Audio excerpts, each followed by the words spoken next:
فرایند خودسازی و خودشناسی یک فرایند مادام العمره. خیلی ازم پرسیدن چطوری میتونم از دل هر مسئله‌ای زیباترین و مثبت‌ترین دلیل رو پیدا کنم. خیلی ها به هم گفتن تو این سالها صدات و کلامت به ما آرامش میده. امروز اومدم کمی در این مورد با هم صحبت کنیم. با اینکه خودمو کامل نمیدونم ولی با اطمینان خاطر بهتون میگم صلح با خود. صلح با خود شامل دو بخش میشه: صلح با خالق و صلح با خلق.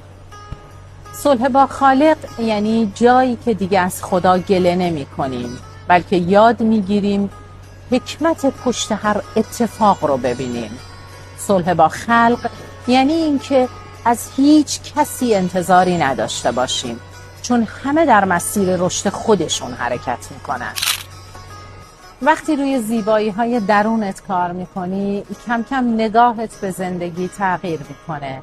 متوجه علت تمام کمالگرایی‌ها، اعتماد به نفس و عزت نفس پایینت میشی. تمام سختگیری‌هایی که نسبت به خودت داشتی.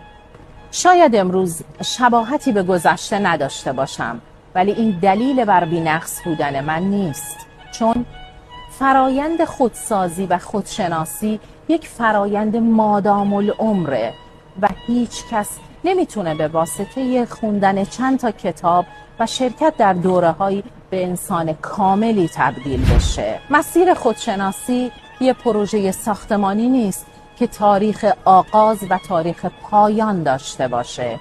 این مسیر تا آخر عمر ادامه داره. من اینجا میخوام بگم به همراه مطالعه و حضور در کنار اساتید بزرگوار درس اصلی رو زندگی به من داد. زندگی با سیلی هایی که به من زد، با تمام چالش هاش، با تمام از دست دادن هایی که قلب من رو به درد آورد، به من درس های زیادی داد. اینجا بود که فهمیدم زندگی به بدقلقی ما نگاه نمیکنه.